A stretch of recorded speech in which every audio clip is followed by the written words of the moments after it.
Hello नमस्कार, खूप मनापासून स्वागत आहे आणखी एका नवीन रेसिपीमध्ये. आज आपण बघतोय नाचणीची पुरी आणि मस्त अशी साऊथ इंडियन स्टाईलमध्ये बेसनची भाजी. तर नक्की ट्राय करा. कशी वाटली रेसिपी ते मला कमेंट करून सांगा. खूप टेस्टी आणि मस्त असा हा पदार्थ आहे.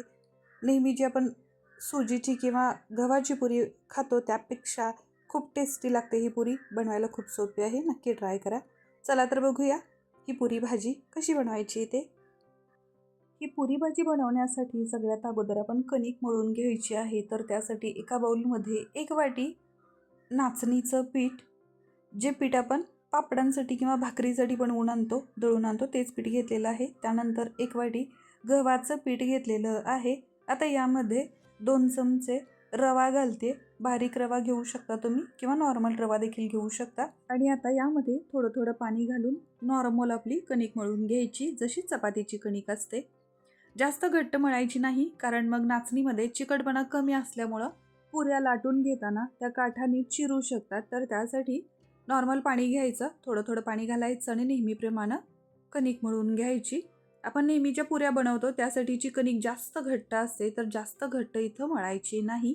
आणि रवा देखील घातलेला आहे, त्यामुळे तो रवा देखील पाणी शोषून घेतो. तर ही बघा, आता इथं ही नॉर्मल कणिक आपली मळून झालेली आहे. 10 ते 15 मिनिटासाठी ही कणिक अशीच आपण बाजूला सोडून देऊया. झाकण लावते आणि तोपर्यंत आपली भाजी बनवून घेऊया. ही भाजी बनवण्यासाठी गॅसवर एक कढई घेतली. त्या कढईमध्ये 2 चमचे तेल घातलं. तेल चांगलं कडकडीत गरम होऊ देऊया. तेल गरम झालं की त्यामध्ये नेहमीप्रमाणेच जिरे आणि मोहरीची फोडणी करून घ्यायची. जिरे मोहरी तडतडले की लगेच त्यामध्ये 2 कांदे उभे पातळ चिरून घेतलेले आहेत, ते घातले. त्यामध्येच काही कढीपत्त्याची पानं घालायची. 2 ते 3 हिरव्या मिरच्या मध्ये चिरून घेतलेल्या आहेत. तुम्ही बारीक तुकडे देखील करून घेऊ शकता. आता हे थोडंसं परतून घेऊया. कांदा थोडासा सॉफ्ट करून घेऊया. आता कांदा थोडासा परतला गेला की यामध्ये मी अर्धा वाटी मटार घेते. मटार घेणं पूर्णपणे ऑप्शनल आहे, पण खूप छान टेस्ट येते मटारमुळं. तुम्ही ताजे मटार घेऊ शकता किंवा सुकलेले मटार घेऊ शकता. पाण्यात भिजत घालून ते देखील वापरू शकता किंवा फ्रोझन मटार देखील वापरू शकता. आता हे मटार देखील या कांद्याबरोबर थोडेसे परतून घ्यायचे. त्यानंतर आता यामध्ये पाव चमचा हळद घालते. हळद व्यवस्थित मिक्स करून घेऊया. 3 ते 4 मिनटं परतून घेतल्यानंतर यामध्ये आता शिजवून घेतलेले, सालं काढलेली, थोडेसे हाताने मॅश करून घेतलेले 2 मोठे बटाटे घालते. एकदम मॅश करायची गरज नाही, बटाट्याच्या थोडी अशा फोडी राहाव्यात त्यात, अशी मॅश करून घ्यायचे आहेत हे बटाटे. आता हे बटाटे देखील या मसाल्यांबरोबर थोडेसे परतून घेऊया. या मसाल्यांमध्ये व्यवस्थित बटाटे मिक्स झाले की लगेच यामध्ये 1 ते 1.5 पेला पाणी घालायचं आहे. या भाजीमध्ये जितकी तुम्हाला ग्रेव्ही करायची आहे किंवा भाजी जितकी पातळ पाहिजे तितकं पाण्याचं प्रमाण तुम्ही वाढवून घेऊ शकता. तर मी इथं सुरुवातीला 1 पेला पाणी घातलं, आणखी अर्धा पेला पाणी घालून घेते, म्हणजे 1.5 पेला पाणी मी इथं वापरलेलं आहे. आता याला चांगली उकळी येऊ देऊया.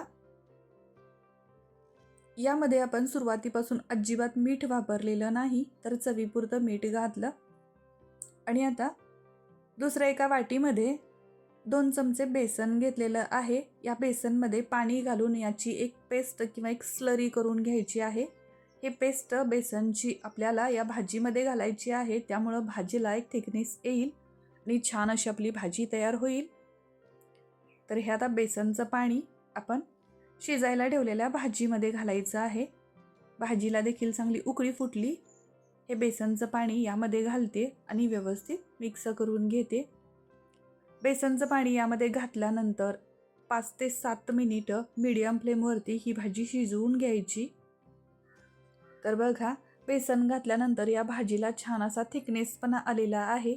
आता मीडियम फ्लेमवरती 5 ते 7 मिनिटं ही भाजी शिजवून घेऊया.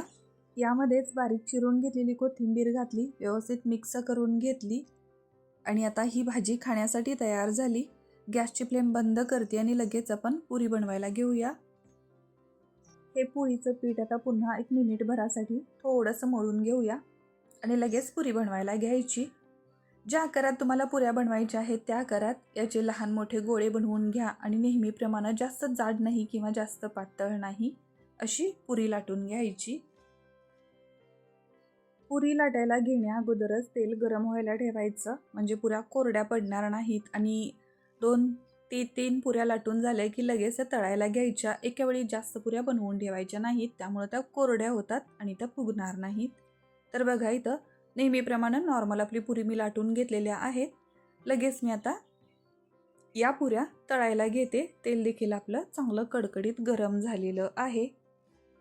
तेल चांगलं कडकडीत गरम असेल तरच आपल्या पुऱ्या टम्म फुलतील, नाहीतर मग त्या तेलकट होतात, तेल पितात पुऱ्या. त्यासाठी तेल कडकडीत गरम असावं आणि त्यानंतरच त्यामध्ये पुऱ्या सोडायच्या. बघू शकता तेलामध्ये घातल्यानंतर अगदी टम्म अशा पुऱ्या फुलतात. काही सेकंदांमध्येच आपली खुसखुशीत टम्म फुगलेली ही पुरी तयार होते. पुरी आणि भाजीचं हे कॉम्बिनेशन खूप टेस्टी तयार होतं. नक्की ट्राय करून बघा. कशी वाटली रेसिपी कमेंट करून सांगायला विसरू नका. तर बघा आता या पुऱ्या आपल्या तयार झालेल्या आहेत. भाजी देखील तयार आहे. खाण्यासाठी तयार आहे आपली पुरी भाजी. रेसिपी आवडली असेल तर व्हिडिओ लाईक करायला विसरू नका. चॅनलला सबस्क्राईब केलेलं नसेल तर सबस्क्राईब करा. कमेंट करून नक्की सांगा. थँक्यू.